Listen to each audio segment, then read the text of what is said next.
And we think of creative as colors and fluff and design and decor, when design is a term of engineering. And when we think about innovation, we think about technology, but without a user interface, it's useless. Without the human way to perceive it or absorb it, it can't happen. So I think we both have a deep respect for the idea that we are problem solvers. It's really important to really kind of blur the line in between creative and technology. Great events create great brands. But pulling off an event that engages, excites, and connects audiences, well, that takes a village. And we're that village. My name is Alyssa. I'm Rachel. And I'm Felicia. And you're listening to Great Events, the podcast for all event enthusiasts, creators, and innovators in the world of events and marketing. Hey, everyone, and welcome to this week's episode of Great Events, a podcast by Cvent. He's back. Matt Heinz is here one more time in 2025 to break down marketing and events. In this episode, Matt chats with partners in crime at Workhuman, Mark Correira, Director of Go-to-Market Technology, and Jen Perry, Senior Director of Event Content, Creative, and Brand, as they talk about the power of aligning brand and technology to drive real results. Together, they've built event experiences, especially at their flagship conference, that don't just look good, but they also move prospects through the funnel by blending storytelling, data, and hands-on product interaction. This convo might be one of my favorite of the year, so luckily we've saved it the best for last. Listen in. Well, welcome everybody. Welcome to Cvent CONNECT, and excited to kick this off with Mark and Jen from Workhuman. Guys, thanks so much for joining us. Thanks for having us. So this is kind of a last-minute addition to our schedule, which, is apropos and on brand for conferences and events as much as we try to plan them. We were talking before we got started. It's a lot about that sort of chaos and living and leaning into that chaos of events. You have to love it. You have to love the chaos, or this is not the field for you. Yeah. Ready for everything. So you guys have worked together a long time, right? It's like 10 plus years or something. Yeah. So just quick introduce yourselves and the role you play and sort of how you work together. What's the magic there to make make events work successfully? I'm Mark Correira. I'm the Director of Go-to-Market Technology at Workhuman. I've been there about 14 years now, and I've been working on Workhuman Live, which is our flagship event since its inception. Yeah, same. So you've been there longer than I have. I've now been with the company for 10 years. I started the same year that we started our big flagship event, and I oversee content and creative for all of our events, which includes a couple in Europe as well as here in the States. There's so much we have to talk about here, and the one thing I want to start with is not just producing events, but thinking about event experiences. What's the difference between doing an event and really prioritizing and planning for experiences people have there? I don't think there should be a difference. That's a question you asked. Yes. So I come from brand, and I think that all events are brand expressions, but they're the fullest form of the brand. Somebody said that on stage yesterday, and I loved the way that he said that. I think it was actually your CEO, about how the brand expresses itself in 3D, how your people are. That's right. All of the fonts, colors, all of the things, but it's really, what is that statement about nobody remembers what you said? It was how you made them feel. Exactly. And so there's this whole sensory and three-dimensional experience of a brand in its event. And it either fails or it succeeds, and it's true or it's false when it comes to your brand promise when it's an in-person event. And I think from my perspective, being in charge of the event technology and those kinds of things, it's important for me to understand and to ensure that our attendee experience is as seamless and as flawless as possible. Yeah. Jen and I talked in a session we gave yesterday about the best parts of creative and technology are when they're not something memorable. They're almost invisible to the attendee. Like registration, you want that to be a seamless, flowy experience that someone comes in, gets their badge, and walks away, and it doesn't leave a lasting impression in their mind. Yeah. Talk about the importance of having the people thinking about the brand and the experience, really collaborating tightly with the tech teams that are producing the events. Because sometimes they don't always speak the same language, right? Talk a little bit about the best practices of making that work. Again, some of the things that we had said yesterday, I think we talk about all the time, is bring your tech people into the conversation early. Yeah. If I have 5 ideas and I take those ideas to leadership, they approve one of them. I take the one idea to my tech person. When really my perception about how we would implement it on the other 4 might be wrong, it might be incomplete. Yeah. Mark might say, oh, well, actually, I could make that work. It might be different. Yep. So what got approved, it wasn't a true representation of what was possible. And I like to live in the land of the possible and never sleep on a great idea. So if I have 5 ideas and I take them to Mark, and he can tell me, well, 2 of those aren't actually viable. If that's the outcome, we need to do different things. But then he can one up an idea. He can say, okay, I could actually make that bigger. I could make that an augmented reality. I could make that all sorts of different things. That's right. How do I achieve that? So bring in your people as early and collaborate with them on the ideas. Let them come up with half the idea. Yeah. And I think that's my role, is really to bridge between the creative and the possible, understanding our tech stack and knowing what our limitations and our capabilities are, and being able to think not just outside of the box, but be able to take an idea or a proposal and be able to pivot that slightly so that it fits more closely with what's feasible within our tech stack and doesn't, blow us out of budget or isn't overly complicated for the attendee.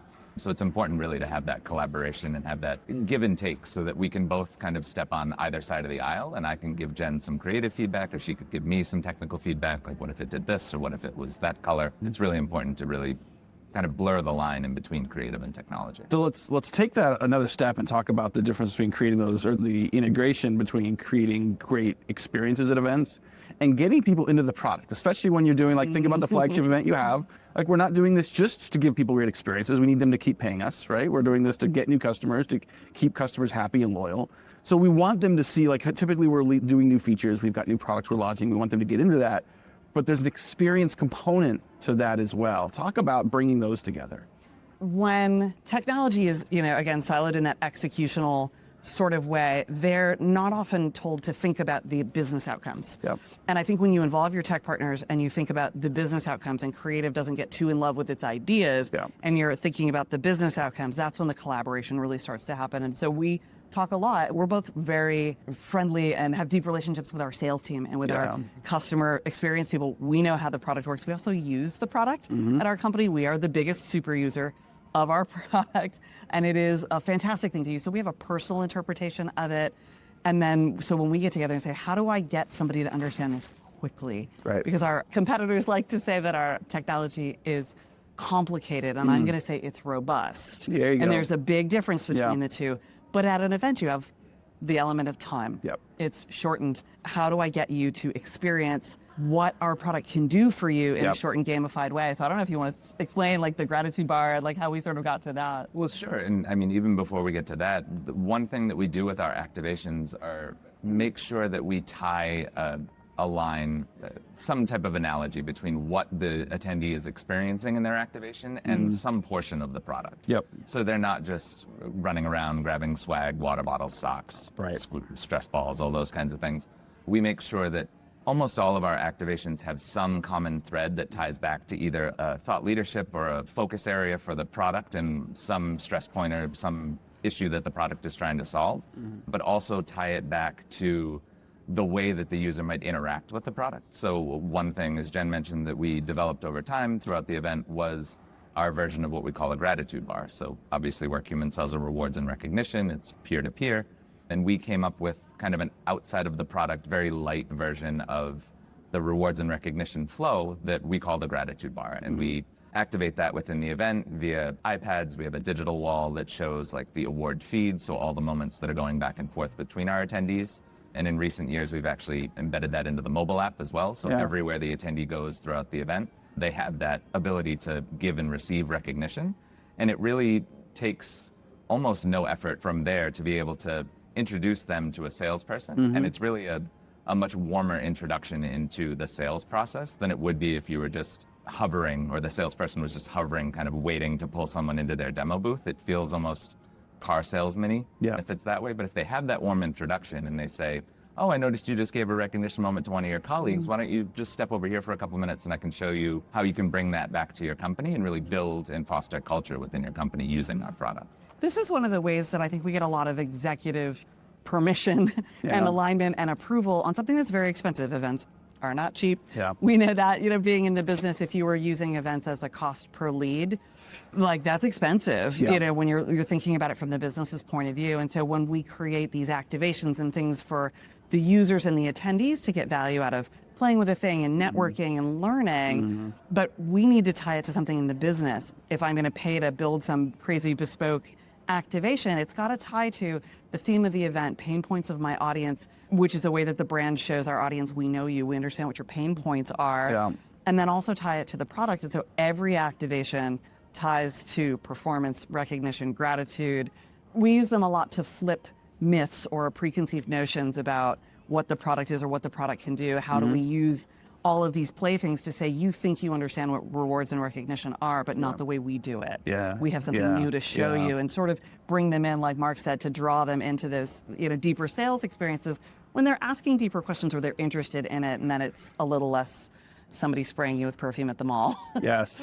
Such great event storytelling examples so far here. Mark, you're the director of go-to-market technology. Jen, you run content creative and brand. That is oil and water at some companies, but you worked together for 10 years making this work. What's some of the keys to the successful relationship you have working together? I think the ability to see each other's perspective is something that's important to both of us. We never come into a conversation or even a meeting about the event or anything that we might be trying to do from either a tech or a creative perspective with a hard set agenda.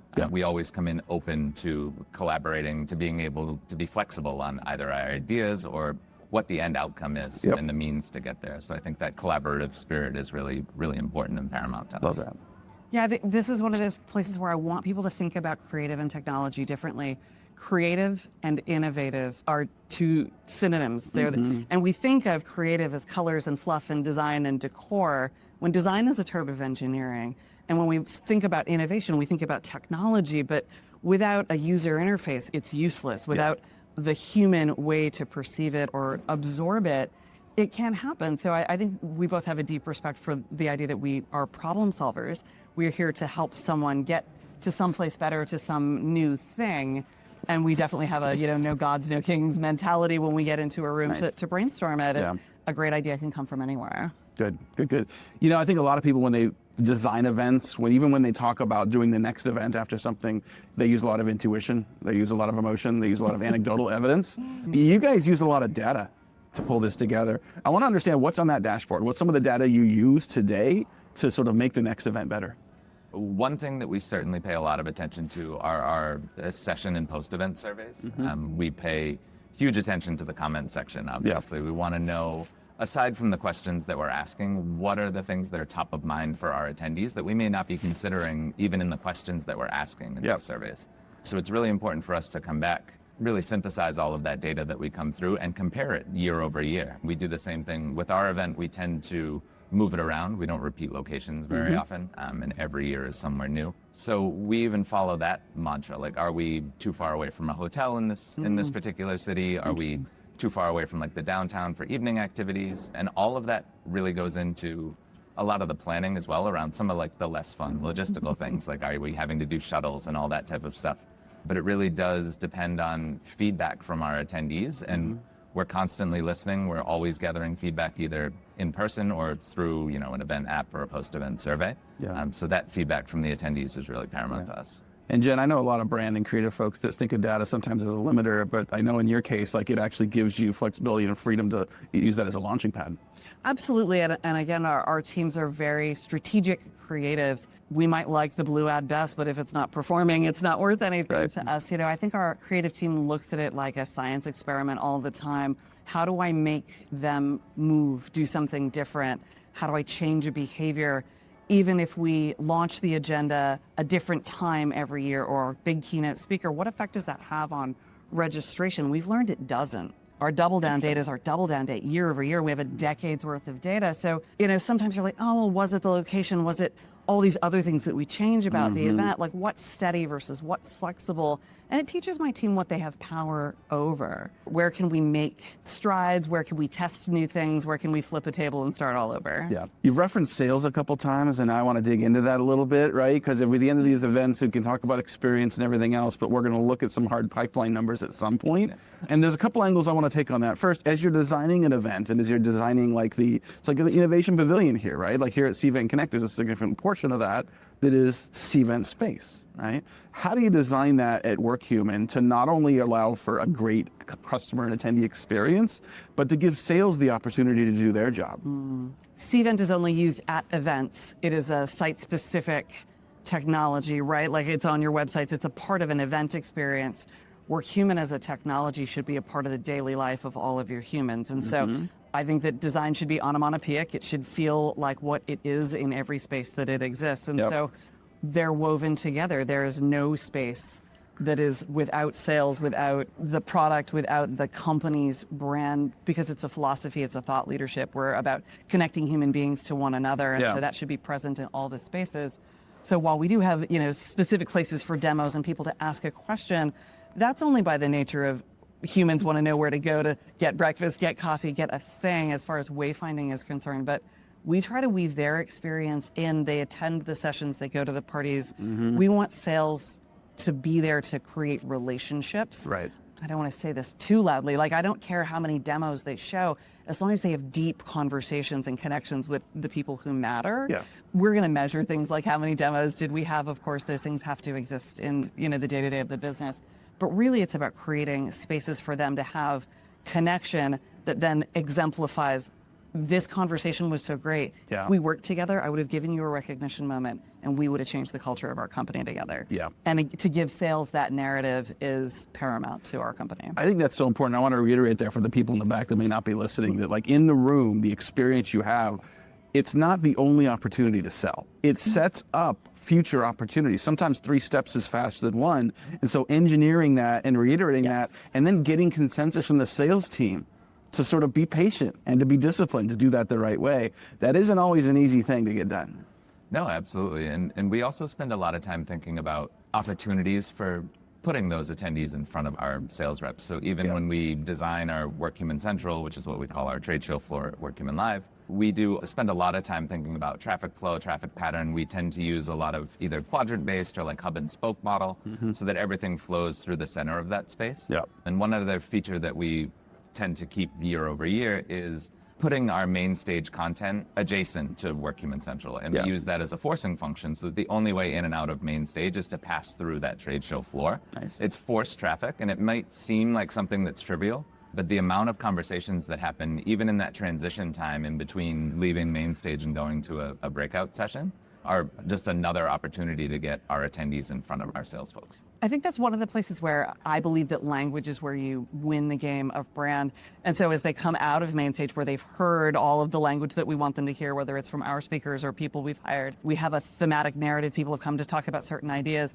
They walk into the space and we reiterate. Those words are on signage, whether it's digital signage that's moving or stagnant signage that's there, so that they're receiving these messages over and over throughout it, and then the sales team bringing it down to a conversational level where they've been surrounded by a whole concept. It is a 360 understanding of the brand. Love it. All right, we only got a couple minutes left to finish up with you guys. I want to do a lightning round question for each of you. Sure. So we talk about best practices. I want a cautionary tale. It can be a dumpster fire, but I want a short, very short story of like something that you would recommend other people avoid in doing events based on your experience.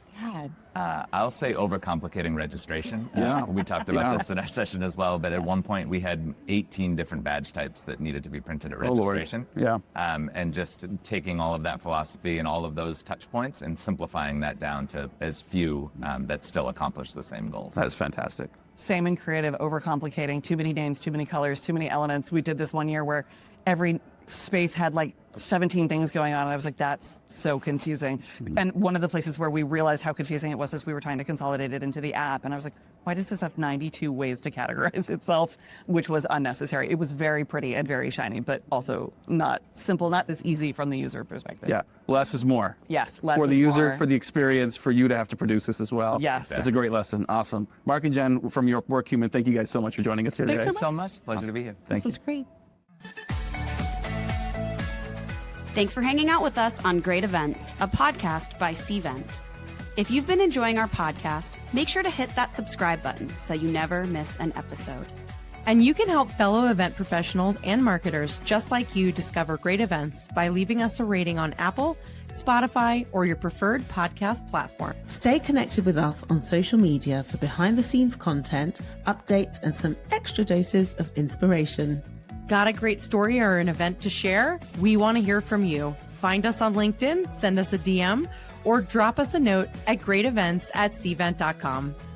Big thanks to our amazing listeners, our guest speakers, and the incredible team behind the scenes. Remember, every great event begins with great people.